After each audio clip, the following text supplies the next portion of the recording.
Hello candidates, I am going to dictate you a passage from Progressive magazine. So please get ready for the dictation.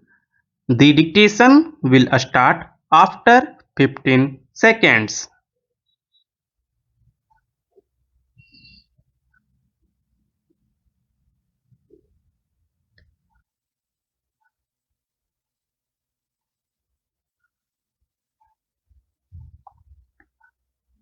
We have been wanting more uranium for our nuclear plants. We have gone to other countries and everybody says yes, they sympathize with us, but that we must get the Americans on board.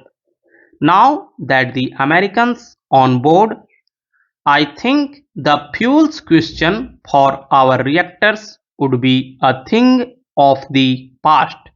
I very much hope so.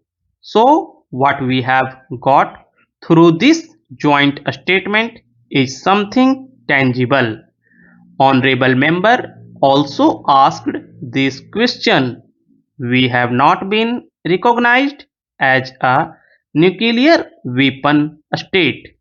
We have been merely recognized as a nuclear power with advanced nuclear technologies, but there are other countries like Brazil and others. Will we get a treatment like Brazil? I think if you read the statement carefully, we have got enough better treatment. We have, I think, an explicit commitment from the United States that India should get the same benefits of civilian cooperation as advanced country like the United States enjoys. So I think that itself should provide an effective answer to the extent of opportunities and possibilities that are now on the horizons. I believe that I have tackled both sets of comments, one coming from our colleagues from the left and the other coming mainly from the main opposition.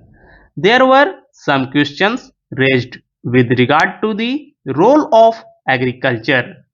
Let me say, sir, I was very conscious. In fact, the first thing that I said to my officials before going to Washington is there anything that we can do jointly with the United States to promote food security and agricultural security in our country?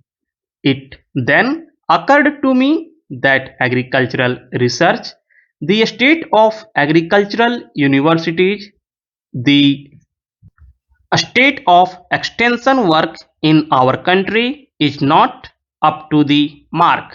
Another member referred to the Punjab agriculture. I was at one time associated with the founding of the Punjab Agricultural University. I know, for example, the role that was played by Indo-US cooperation in giving rise to first-grade agricultural university, whether Pantnagar or Ludhiana. But one has to recognize that in many of these universities, their research work has reached a flat. Therefore, through the knowledge initiative in agriculture, we have, I think, opened up a new era of research cooperation, which I hope will lead us to the frontiers of human knowledge in all sciences which have a bearing on our agricultural prosperity here. There is nothing in this joint statement which say that we will open up our borders to an unlimited flow of American goods. Those issues will be dealt with separately in the WTO.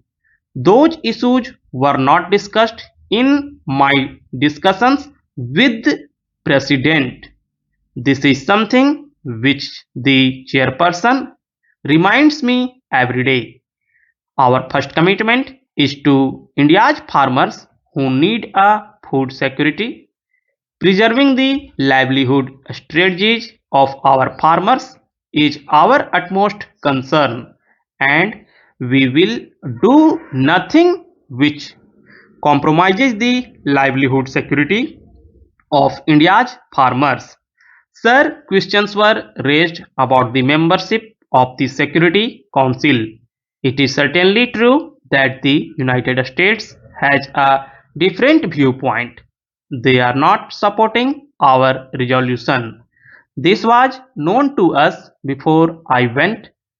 I did raise this matter with the President and also raised this matter in my address to the joint session of the Congress, and I was very surprised with the amount of applause I got from the congressmen and the members of the Senate on that particular point. I do not want to divulge what the president told me, but I have not given up the hope that when ultimately some concrete action is taken, India's claims will not be ignored. In this joint statement, you have a statement attributed to the president himself that the international system must adapt itself to the rise of India's growing power. So I think we are not there right now, and it is wrong on my part to claim that we have the US support, but I think when the time comes, I have reasons to believe India's claim can no longer be ignored. The other thing, sir, it is certainly true that there is a great support and respect for India not only in the United States but elsewhere in the world because we are a functional democracy. Wherever I went, whether to the Congress, to the Senate Foreign Relations Committee, to the House of Representatives International Relations Committee, people applauded the fact that we are a functional democracy with all our complexities, with all our diversities. What is that we have agreed? We have agreed that the United States and India would, in their respective spheres, help those countries which want that help.